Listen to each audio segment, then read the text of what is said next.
Hello, everyone. Good afternoon, good evening, good morning, depending on where in the world you're joining us from here today. Welcome to Discover the Art and Science of Winning with MIT's Ben Shields here in LinkedIn Live today. Um, what we're going to do is have a chat today, and during this event, we're going to cover why teams win and how high-performing teams differ from their competitors, a data-driven approach to talent identification and evaluation, and the role of the leader in fostering a winning culture over the long term. So during the event, we will be monitoring the comments. So if you have any questions, please leave them in the comments, and we will do our best to get those at the end of the session or during the session as we see fit. So if you want to start out by letting us know where you're joining from, we'd love to it's always fun to know where folks are coming from. So without any further ado, I would love to introduce and welcome Ben Shields. Ben is a senior lecturer in managerial communication at the MIT Sloan School of Management. He studies the sports industry to identify broadly transferable management lessons in areas such as leadership, communication, data-driven decision-making, and innovation. Ben is widely published in publications like the Sloan Management Review, and he's also the co-author or author of 3 books. He teaches a number of courses in the graduate programs here at MIT Sloan, including communication for leaders and social media management. He also spends a good deal of time teaching executives in the Sloan Fellows Seminar on Leadership, as well as in courses that we offer through MIT Sloan Executive Education. So with that, Ben, welcome. Hi, Meg. How's it going? Great. Nice to be with you here today. Likewise. And, prior to the event, I did see a few familiar names of participants that we've had in programs in the past. So for those of you that I've worked with before, great to have you be a participant in this LinkedIn Live. And for those of you that I'm just meeting for the first time, thank you for your interest in this topic and look forward to a wonderful conversation. Thanks, Ben. Well, I was thinking, let's just start out with the why. So, why should managers and leaders take a data-driven approach to managing their teams? Well, it's one of those adages that if you have more information and better information, why don't you use it? Mm-hmm. And in 2022, many teams in many industries now have better information to use in building and managing a team. So part of it is you just have better information today, and typically better information leads to better decisions. Mm-hmm. I can speak from personal experience. Prior to coming to MIT, I had the great pleasure of working with a data-driven team at ESPN, where our team was focused on building and implementing a social media strategy to advance ESPN in these, at the time, new platforms. Mm-hmm. And thanks to the excellent work of our team members, we took a very data-driven approach to our work because the data was available. We could understand how our brand was resonating in Facebook or Instagram or Twitter, use that information to improve not only how we're delivering on our strategy, but also improve how each of the individuals on our team are doing their job. So I've lived this sort of way of building and managing teams. And also, I do believe that you should study topics that you are passionate about and have fun with. And one stream of my research, as you mentioned, is studying the sports industry and specifically sports teams. And there's lots of really interesting lessons that we can learn about team management using data with these examples. And these examples, as we'll discuss throughout our conversation, there's lots of transferable lessons about how teams and sports are using data to win on a more consistent basis. In the end, I think, Meg, this conversation is about high performance, and we all want high performing teams, right? Every team that we're on, we want it to be a high performing team. the question in this conversation is, well, how do you combine both data as well as our unique human judgment and creativity to win as consistently as possible?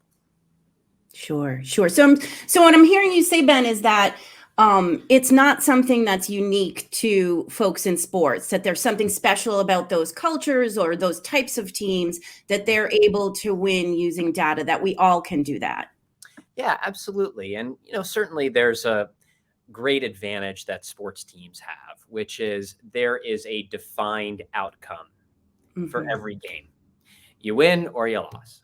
Right. And when you have those parameters, you could very easily say, okay, well, looking at the numbers, what contributed most to the win? Or on the converse side, what led to the loss? Yeah. And I think it's really interesting for managers in the business setting to ask the question, okay, how can we create a bit of a proxy competition for our teams?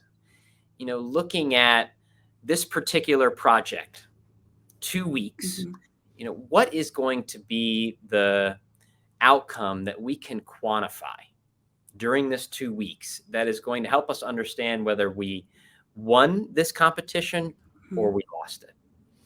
And there's a real danger in many organizations and outside of sports of just continuing inertia, right? We've got the annual goals, and we're just going to check in on whether we achieve those goals once a year.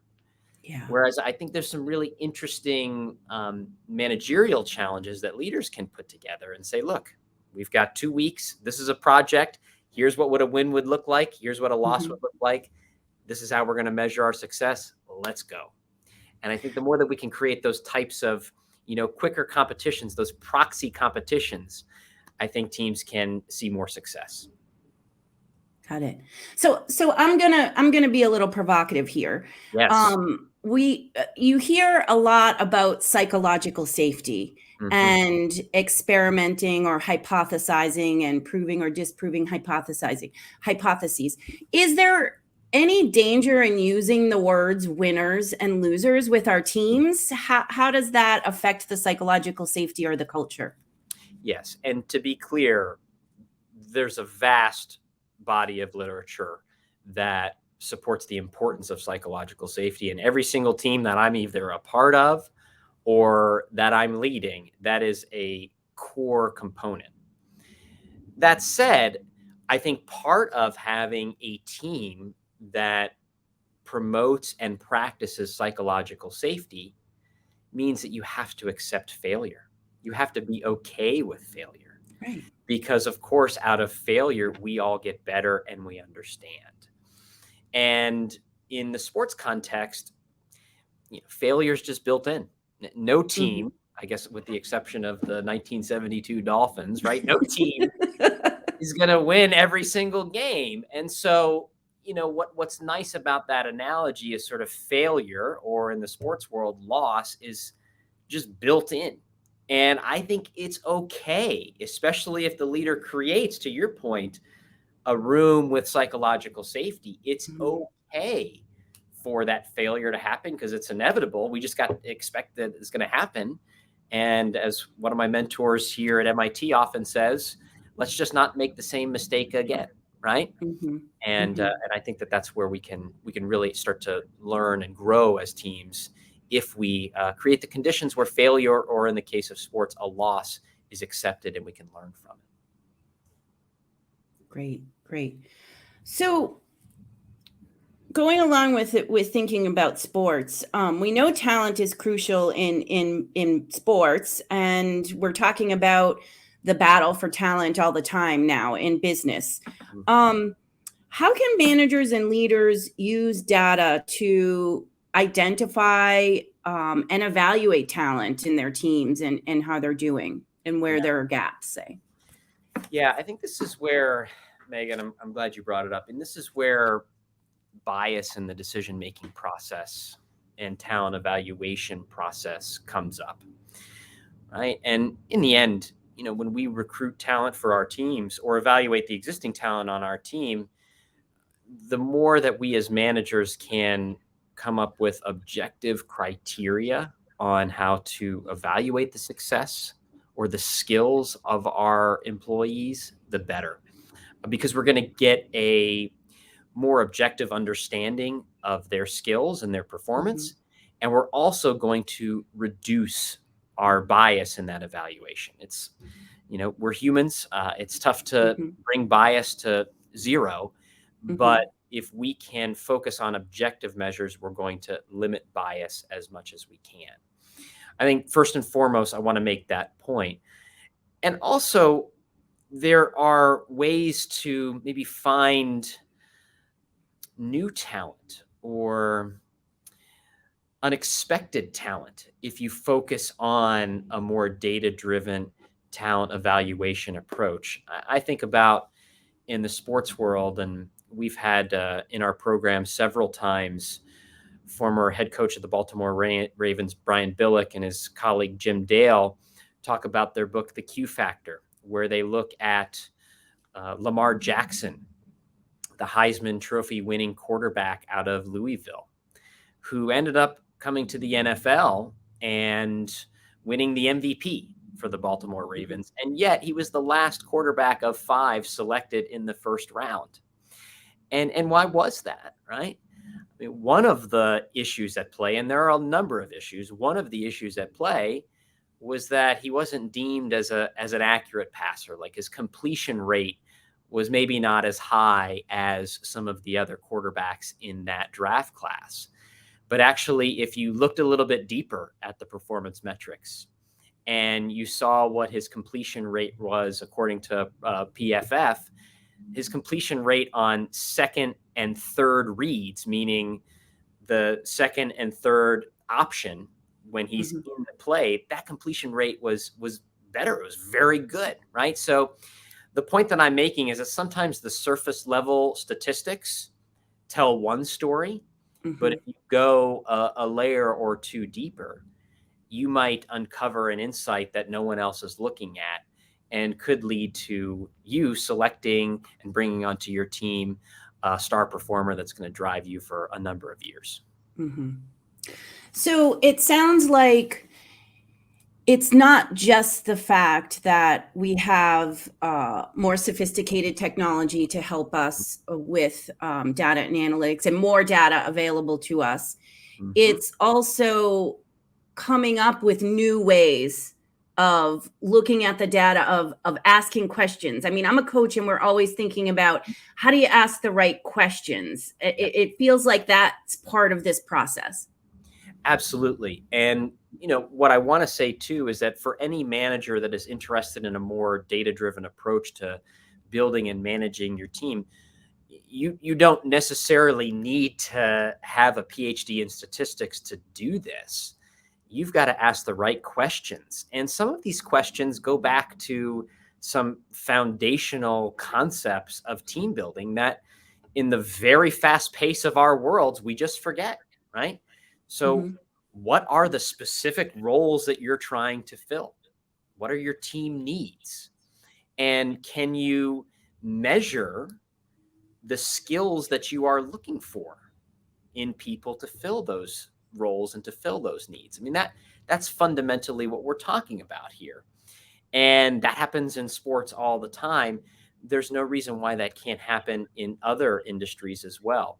And Meg, to your really good point, if you're asking the right questions, that it just unlocks so many different possibilities for recruiting new talent or retraining existing talent to meet the needs of your team.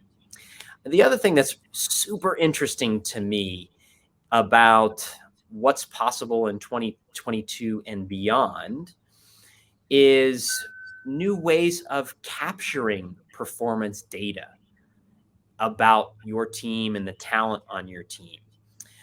Those of you that are sports fans, you will know that those 6 cameras atop the NBA arenas are a driving force behind the three-point shooting revolution in the sport. The fact that there are now RFID chips in footballs and shoulder pads and baseball bats, those are new data capture devices that are giving decision makers in those sports just new information to analyze and uncover insights to then turn into new strategies for talent acquisition, talent development, or strategies to defeat your opponent. So it's really interesting to think about, especially in 2022 and beyond, how organizations and other industries can innovate in data capture about specific performance metrics. And that's the key.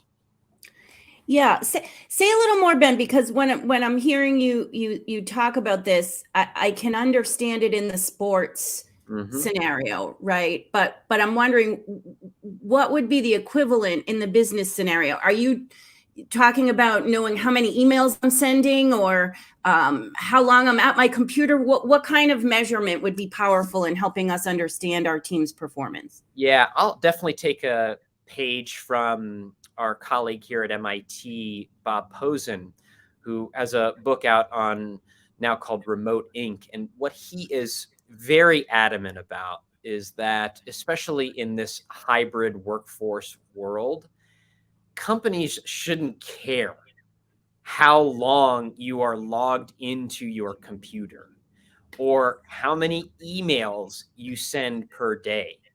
Companies and managers should care about the specific performance success metrics of your team and the individuals on your team.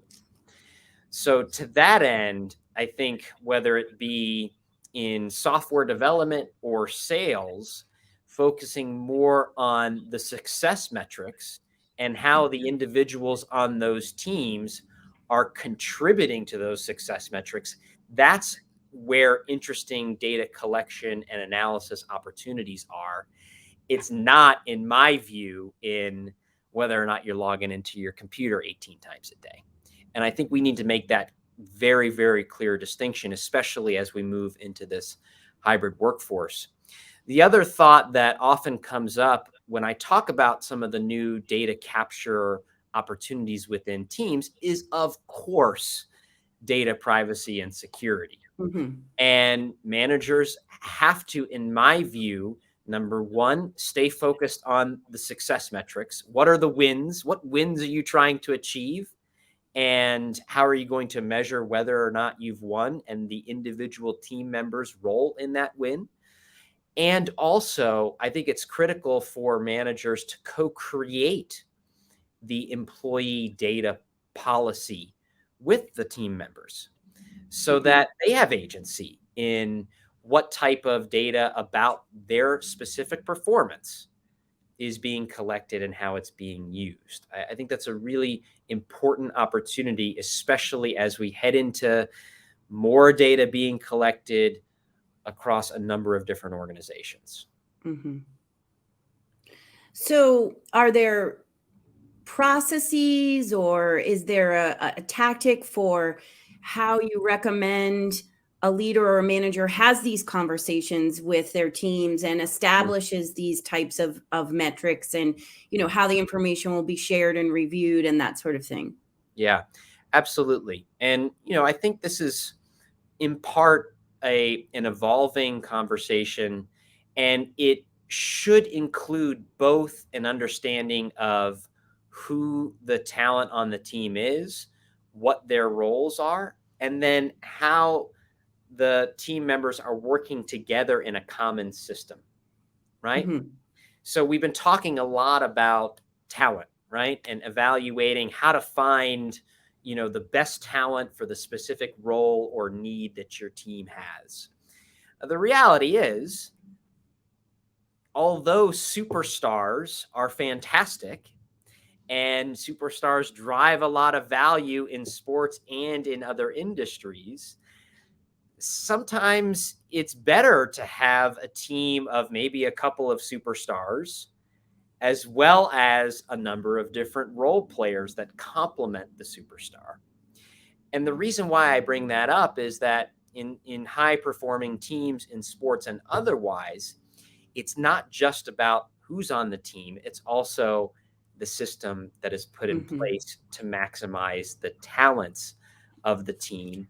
And all in an effort to, back to your question, optimize against that success metric or that performance outcome. And that to me is what's critical, for our NBA fans that are joining us. You of course may recall the superstar experiments last season in the NBA with the Brooklyn Nets and Kevin Durant, superstar, Kyrie Irving, superstar, and James Harden, superstar. And for those of you that don't know, that experiment just didn't work out for a variety of reasons, right? Our NBA fans may also know the story in Los Angeles, right? Where the Lakers had LeBron James, of course, and Anthony Davis, of course, as well as a third superstar, Russell Westbrook. And we know at the end of the season that didn't work out all that well. And we'll see how this season, of course, goes for that team. But the point that I'm emphasizing is that, yes, you can have superstars, but unless you have the right role players and then put the team in a system where they can be successful and each person's skills are complemented with the skills of others, then you might not be in the position to accomplish your overall goal. So let's shift to a scenario where a team kind of catches lightning in a bottle and they have, an amazing result and everything works perfectly and harmoniously and the outcome is just what everyone was looking for, the win, right? The ultimate win. How can that type of success be repeated? Yeah, that is a challenging set of circumstances. What we have seen over and over again in sports is that this is where the term culture comes in. And that, of course, can be on its surface a very warm and fuzzy concept. But increasingly, there are ways to measure culture. And I'll point to the outstanding work that my MIT colleague Don Sull has done in measuring culture, understanding specific values of a company and how people write about those values on Glassdoor. Excellent study. It's available on the MIT Sloan Management Review for folks that are interested in it. Where I kind of come at the topic based on my close study of sports teams is, in the end, you can have these wonderful words about your culture on your wall, right? But if those words don't translate into actual behaviors, then what kind of culture do you have? You have just one that exists as words on the wall. So what I've seen is some interesting examples of teams actually understanding what their values are, and then also being somewhat clear on what behaviors are associated with those values and how you might be able to measure when you exhibit those behaviors. So I'll give you a quick sports example, and then I'll give you another example outside of sports that I hope resonates. In the sports world, I have been fascinated by the long career of Pat Riley, who came up as the coach of the Los Angeles Lakers. And early in his tenure, to get more out of his team, he came up with this concept of career best effort, which was the whole idea that next year, you just got to get 1% better. And James Clear, in his book, Atomic Habits, talks about what Pat Riley did with this career best effort concept. And here's where it gets really interesting. He wanted his players to exhibit the cultural value of toughness, right? He wanted his players to be tough. And what did he do? He came up with a measurement system that included all the different the traditional statistics, points, rebounds, assists, block shots, all that. But then if you exhibited unsung hero behaviors, putting your body in front of an offensive player and taking the jump, diving for loose balls, going for a rebound, even if you weren't going to get it, like all those things that weren't traditionally measured, he measured them with his team. And those were the types of behaviors that exhibited the cultural values that he was trying to instill. So it's interesting to think about from your standpoint as managers, what cultural values are on your wall, and are there specific behaviors that you have, and can you measure those behaviors? One other quick example, just to hopefully drive this point home. My daughter, when she was in preschool, she was in a school and one of their values was kindness. And when one of the preschool kids did something kind to one of their friends in the class, the teacher would take a little pom-pom and put it in a jar in the room, because that kid exhibited the value of kindness. And then when they got 100 pom-poms in the jar, the class got a pajama party, which again, I guess if you're a preschooler, that's a wonderful thing, right? But the point that I'm making, that was a cultural value of kindness. Behaviors related to that value were measured and rewarded through, in this case, the pajama party. So a sports team can do it. A preschool class can do it. Certainly our organizations can measure and reward culture on a more sustainable basis going forward. Sure. And the sports analogy you gave kind of reminds me of what we see a lot in organizations is individuals or teams can be rewarded for firefighting, right? And what we're not rewarding or looking at is things that made the fire not happen in the first place, right? So kind of measuring different things and how they influence the outcomes that we end up with. That's exactly right. And, I'm glad you brought up too, this notion of incentives and rewards, right? And we also have to think about, how our incentive packages align with the success metrics that we set as an organization. Look, in sports, if your team wins and you do well individually, you're going to get paid, right? And, I don't mean to oversimplify it, but in this more of a data-driven world where we can measure performance, we can get a better understanding of how an individual performances contributes to team performance. Well, if we can tell that story, there's got to be a reward that goes along with it. Yeah, that's a great point. I do a lot of work with organizations that are in the midst of digital transformation. And we often see that, new ways of working are articulated and the value proposition is put out there and folks are asked to do it, yet the old KPIs are still in place that are reinforcing silos and other things like that. So it is important to keep in sight that those need to be adjusted and aligned Absolutely. And I'm glad you brought that up. In my view, the success metrics or setting the KPIs, whatever nomenclature you want to use, or the OKRs, right? That is a management decision in collaboration with the employee. Yeah. And the reason why that's a management decision, using your human judgment, is because now, no matter where you are on the digital transformation spectrum, you have so many possible metrics to measure. There's just an infinite number of things that you can measure. And the manager's got to be able to say, this is what we're most prioritizing here. This is it, right? And that is a management decision. In sports, the way that managers often prioritize success metrics is what success metric or KPI contributes most to winning, right? That's key. So if you're running a sales team, what success metric contributes most to conversions or to overall revenue, right? If you're, focused on operational efficiency, so you can get new products out the door faster, what success metrics drive the operational efficiency? So the reason why I think that's important is that you kind of want to, in sports, control what you can control, right?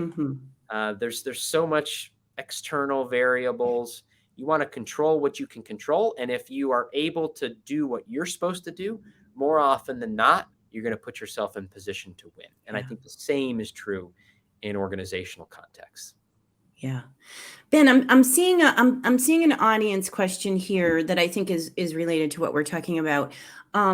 So you're setting the metrics. How do you ensure that those metrics that are articulated and reinforced don't curtail the creative freedom of the employees in the team?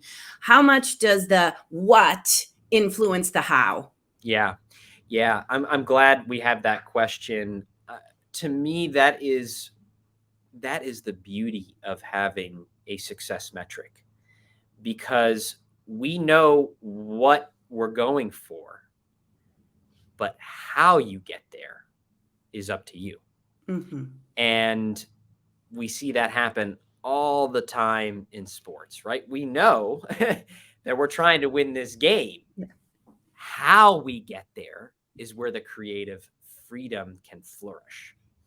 And so, in many respects, I think that this notion of setting those success metrics should give employees almost like a solution neutral of a creative canvas where, you Yeah. figure it out how best to get us there. And I hope that's empowering. Yeah. Yeah. I love that. Um, I have another question here. So this question is about optimizing team performance when team members are coming together from different organizations Hmm. for the purpose of co-creation. So each member is highly influenced by their respective organization's culture and Hmm. ecosystem, and they all may differ. Yeah. I think that's interesting. I think where I go to initially is understanding the specific skills of each of the people on that team, as well as their preferred ways of working, right? And it's almost like you have to have that initial, almost what I would call pre-season experimentation to understand how your skills and your preferred ways of working are going to mesh with the skills and preferred ways of working with the other people on the team. Mm-hmm. And it's also interesting to think about how you might be able to run some experiments in the ways in which this new team might function, and regularly put in place opportunities to collect and analyze the data, even if it's simple survey data, 3 questions after work today on Mm-hmm. how it went. I mean, we're not talking about significant big data sets here in this example, but simple ways to collect data on how are we working together, how are our skills meshing, and what can we do differently for the next experiment, otherwise known as the next game tomorrow. And that type of upfront discussion and disclosure of skills and cultural ways Mm-hmm. of working combined with experimentation, I think can get those types of teams to a better place faster. Yeah. So I'm really hearing you say that through these types of approaches, we're not eliminating all of these important human skills you've mentioned a few times. These conversations, giving people feedback, having a discussion, all of these things are still happening. You're Yeah, just better informed and have more information to help you uncover things that you may not have noticed through observation or because of a bias, or if you were just going with your gut, let's say.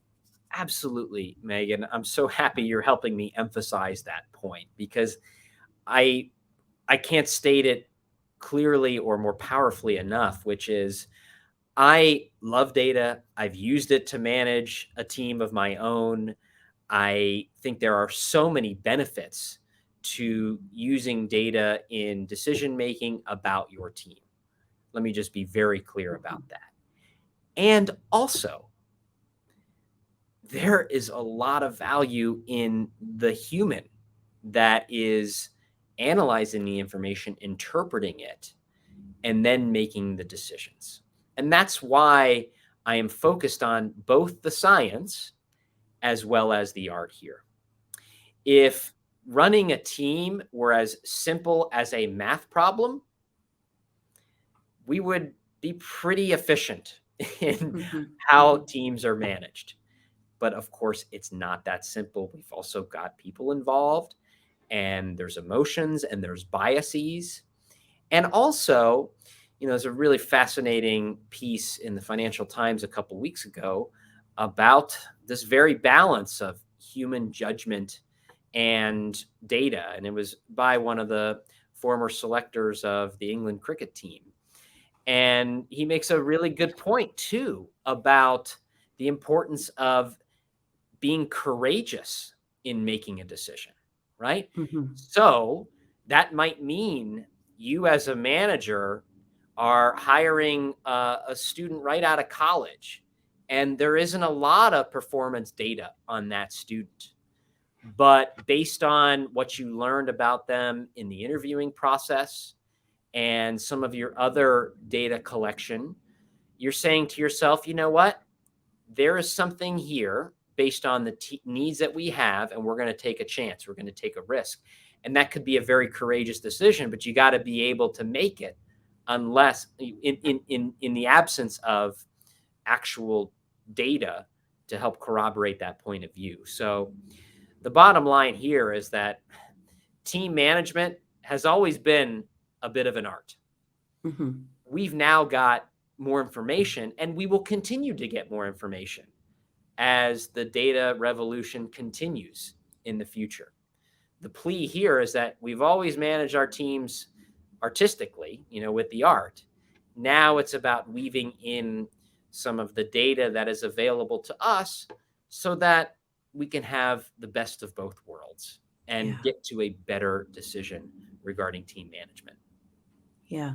So what we're talking about, for many people, different ways of doing things, and doing things differently is hard. Yeah. Do you have any insights, or do you have anything you could share around what often gets in the way with getting people to adopt these new ways of doing things, making decisions, interacting with one another, leading, and how folks could think about strategies to overcome when they're shifting to this approach, to overcome those sort of challenges? Oh, yeah. And look, a more data-driven approach, not only to team management, but to decision-making overall, for a lot of companies, this is new and it's uncomfortable. And to your point, it's different from the way we used to do things. And by the way, I get that.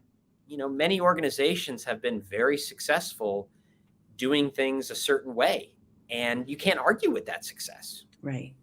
And also, times are continuing to evolve. The world is getting more digital, not less. The world is getting more complex, not less. Our organizations are moving faster, not slower. So within this context, we've got to continue to try and do things differently. Some specific tactics to consider. Number one is starting small, starting very, very small. I really like what I've observed in some of the software related fields of this notion of a sprint, a product sprint, short period of time, pulling together a quick team, clear goal. Let's go see how fast we can do this, how well we can do it, and then evaluate and make changes from there. I'm not suggesting that other organizations implement the sprint model, but what I like about it is that it's a pilot. It's short. You can try things. So I think that's one concept. The second thing that I would encourage folks to think about, especially gaining senior management buy-in, is, making the case, as we often like to teach our students here at MIT Sloan in our communication courses, of what's in it for them. How is this new way of building and managing a team, bringing in more of a data component, going to drive the business, or going to make our division leader even more successful? So oftentimes when the incentives align, or when the benefits align to the new process or the new experiment, you're going to make more headway. So those are a couple of things. Start with that pilot and do everything you can to show how what the pilot is doing or this new way of working is doing and how it will impact positively the key stakeholders involved.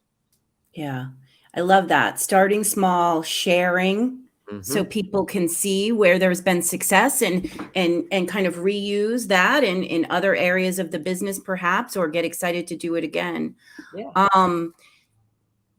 Yeah, and I could say just quickly, even in the sports industry, as I've been researching it, there are still people that represent quote unquote the old school and still say, no thanks on the data. I don't need any analytics, right?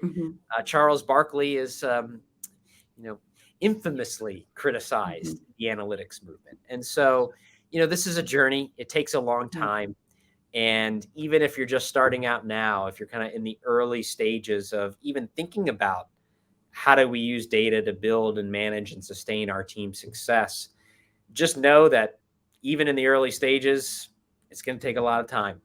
And, even the most mature industries that have adopted a data-driven teams approach, like sports, still are dealing with some cultural resistance, and that's just part of it. Sure. And I really appreciate this notion of, storytelling and sharing. I also know in exec ed, we talk a lot with organizations that are looking at transformations or doing things differently about the importance of a common language. Yes. And making sure that everyone understands what we say when we mean data-driven decision making in this context, what the technologies are, the ethical considerations, all of those things, being transparent about that, but really making sure that everyone understands what we're talking about, because there are some folks that they're afraid, right, of technology and someone else making a decision instead of a human, right? And that's not what we're talking about. So, getting people on the same page, using a common language, and then telling that story and sharing constantly. Absolutely. And, I'm glad you brought up the all-important F word in this context, which is fear. Fear, yeah. Right? And that's real. And there's a big difference between saying, hey, here's the dashboard. I got all these KPIs. This metric is here. This metric is there. This is where you really need to go.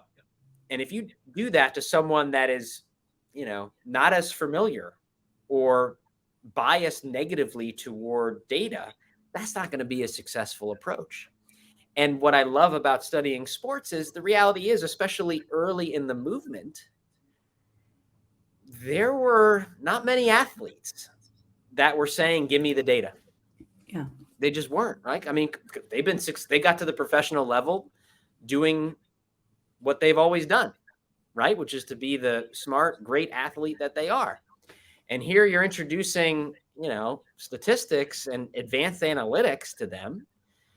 Well, what has happened is when that information is translated in a way that's clear and easy to understand, and that information benefits the athlete, hey, this is how you can do your job better, then that fear goes away. And over time, there's just been several folks who have referred to this, so it's not my phrase, but I love mentioning it, that the jocks have become the geeks, right? In some respects, and the same thing can happen in companies, right?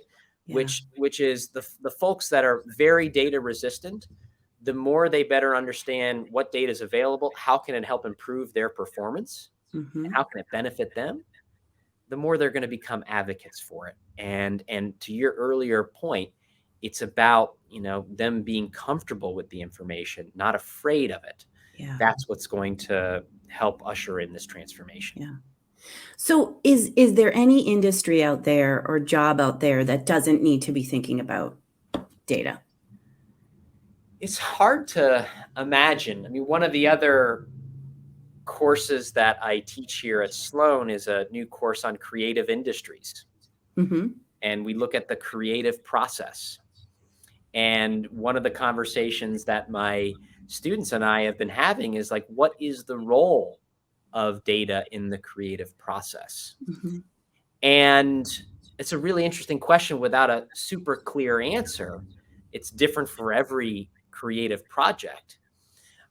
Where I think we've netted out is having information about your audience and your audience's behaviors and their tastes, even their channel preferences. Like that's Mhm. all data that could be fed into the creative process for a Right. film or a TV or a theater show. So even in some of the uber creative industries, there is a role that data can play in with creative teams coming up with the new concepts for their respective industries. So again, I will put my bias out there, but I guess I would challenge anyone that is in our LinkedIn Live here. Give me an industry that you think, data doesn't apply in team building and management. Give me an industry and see if you can stump me. But Yeah. I feel relatively confident that I can make the case. Fabulous. I love it. So I'm gonna shift gears for a minute here. Do you mind if I grab some tea? Yeah, please. Okay, thank you. Just thinking about things that we can measure and things that are impacting our team our teams in the world today, right? We hear about, the great resignation, we hear about burnout. Yeah. Is there, can we measure burnout? Can we help to understand it using data so that we can think about how to mitigate that and get more self-care for our teams and our employees? I'm so happy you brought that up, because there's an interesting sports analog here, and it comes from the emerging field of sports science. Sorry, I just had to take a quick break so I could not burn out. It comes from the field of sports science. And, for those of you that have played sports, you know that the historical norms around practice are that you practice as hard as you can. Mhm. I mean, you practice as hard as you can so that when it comes game time, you're ready. Like you've already stressed your body to the max, so the game time's actually easier. That sort of conventional wisdom is being a bit turned on its head by the fascinating field of sports science, where sports scientists are working with athletes to make sure their training puts them in the best position to succeed when it matters most, and that is on game day. Mm-hmm. So it's interesting to think about within the business context how that would apply, right? There are so many tasks that employees have to do, right, as part of their job. But which of the ones are the most important? And for the most important tasks, are people getting enough rest and prep time so that they can be the best at that most important task? It's just interesting to think about. I'm not suggesting that, for instance, every single business person starts tracking their sleep and correlating that with their performance. I mean, you could do that. I don't know if we need to go there, right? But this notion of let's prioritize what's the most important and make sure that our people are prepped to perform during the most important times is something we're seeing in sports. And I can see as, we in the corporate world, as more, some of these more science of success approaches get applied, you could certainly see where corporate athletes could take a similar approach to avoid that burnout. Yeah, and it's funny. I'm a big Peloton person, right? So I'm thinking about the fact that the Peloton instructors are always reminding you to have days where you're doing recovery rides, that Yes. you're stretching, that you're doing these things. And they say it over and over, right? They don't just say it in one class and then say it, 20 classes later. They're saying it all the time. And I think that's because our mental models are really burned in, that are telling us we've got to go, go, go, and do the hardest ride, and sweat as much as you can, and that sort of thing. And whatever that equivalent of that is in your business. And so I think as leaders, we have to be modeling that and telling that story if we want to think about how we want our teams to be best prepared for game day, or when things matter most. They do need time to prepare, to rest, to practice, and that sort of thing. Yeah, 100%. And I think, that will just result in employees that like their job more, want to stick around. Right? Psychologists talk about eustress, the concept of eustress, positive stress, right? Which is sort of, it's in that area that avoids burnout, but it's in that area where there's good excitement. You're busy, but you're not too busy, and you like the challenge, and you're having a lot of fun, and you're doing good work. Like, that's where you want to be. And for managers, you want your employees to be in that spot, because they're going to deliver better work for you and stick around longer because they like working for you. Yeah. Yeah. So I'm gonna keep going with this Peloton thing. Sure. And this relates to a question that I see here in the chat. I love the badges. Yeah. And I love knowing that my friends are also, riding on a ride, or I get motivated when I'm told that, I just need to jump on one class to keep my week streak going, or whatever it is. There's a question here asking about, are there ways that you can use data to motivate employees? Yeah, it's interesting. I think about immediately, and that Peloton example is super interesting. The team performance can always be a motivator, right? If you have a common goal, right? You're all, you and your friends on Peloton, you're kind of going for that next badge, right? And you're all kind of in it together, right? And so to motivate employees, again, this sounds so obvious and it sounds so simple, but it's just not employed enough, right?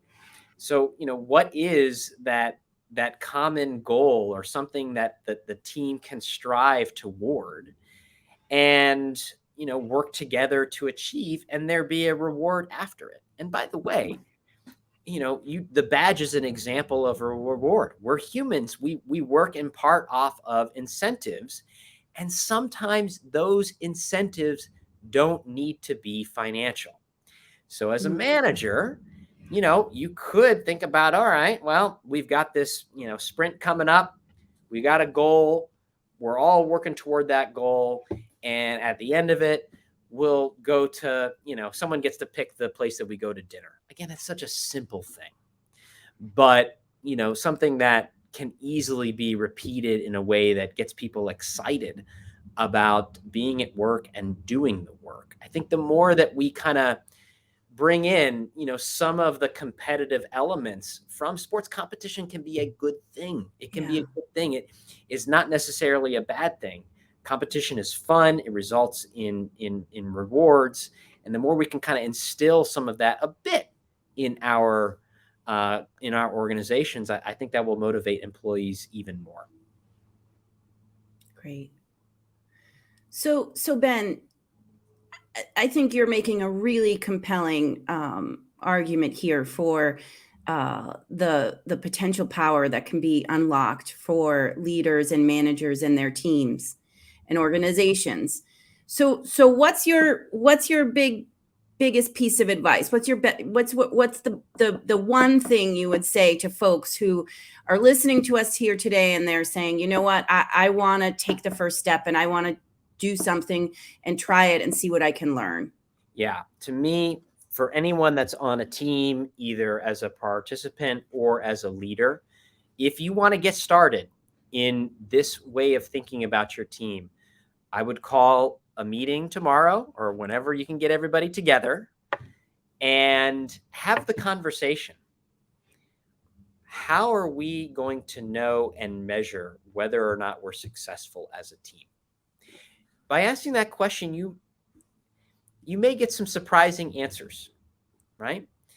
And you can then start to unpack, okay, well, if we can get alignment on what our win is going to be, what our common goal is, Mm-hmm. where success is quantifiable.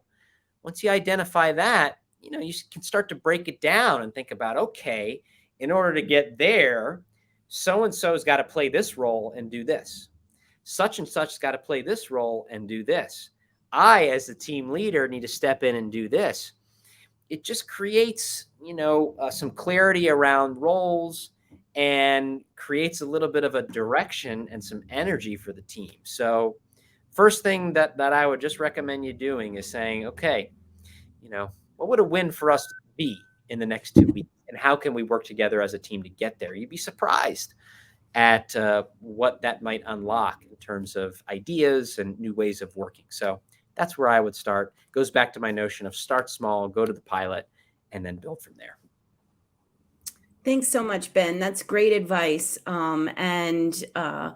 I guess I would be remiss if I didn't mention that you have a great course at MIT that we offer on data-driven teams, the art and science of winning.